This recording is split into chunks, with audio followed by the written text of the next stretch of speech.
Salve discipuli, and welcome to part 2 of our model sentences.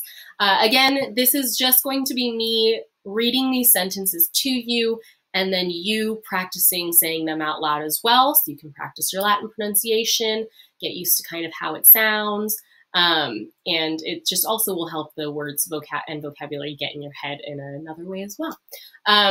And again, you are going to be translating these on your own. I'm not going to translate these ones for you. I'm going to ask that you translate them to your best of your ability on your own in the assignment Google Doc that I'll be posting on Google Classroom. So check that out. If you want to, as we go through the video, be writing down what you think the translations are and pause the video, that's fine. And then just you'll input your translations onto the assignment on Google Classroom. Okay? So let's begin. Number 8. Caecilius est in tablino. So these ones, we're getting some new vocabulary here. We have in tablino. In should look familiar. It means the same thing in Latin as it does in English. In, and then tablino is going to be a location, obviously. And as I said, I have provided a glossary for you for translation purposes. But I also want you to try and look at the pictures and see if you can guess where these people might be, and then on this side, what they might be doing based on the images. So, Caecilius est in tablino. Number 9, Metella est in atrio. Metella est in atrio. Number 10, Quintus est in triclinio. Quintus est in triclinio. Number 11, Lucia est in horto. Lucia est in horto. Number 12, Clemens est in cubiculo. Clemens est in cubiculo. Number 13, Grumio est in culina. Grumio est in culina. Number 14, Cerberus est in via. Cerberus est in via. All right, number 15 starts. We've got 2 sentences per picture. Pater est in tablino. Pater in tablino scribit.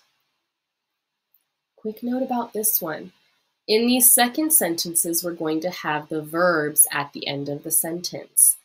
Word order in Latin is a bit flexible, a little bit different than English, but they like to have verbs at the ends of sentences.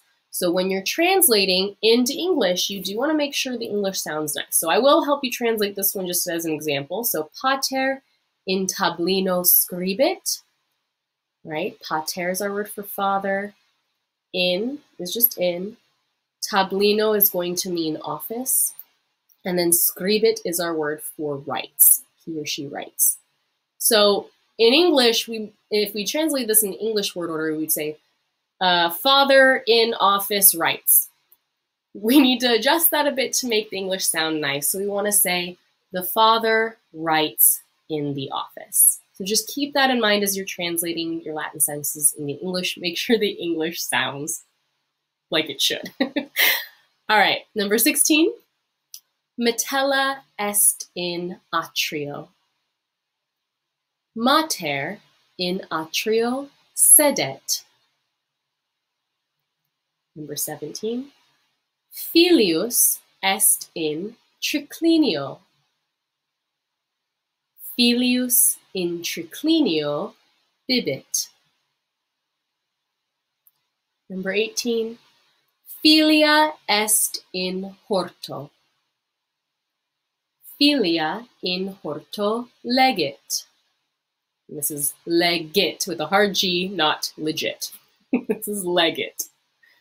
Number 19, Servus est in cubiculo. Servus in cubiculo laborat. Number 20, quoquus est in culina. Quoquus in culina laborat. And number 21, canis est in via. Canis in via dormit. All right, so do your best to try translating these, and then in class we're going to kind of practice some of this and go over them, talk about word orders and sentences, how we translate, things like that. So if you're having some trouble, we're going to practice that together in our Zoom meetings this week. I think that's all I've got for you for this video.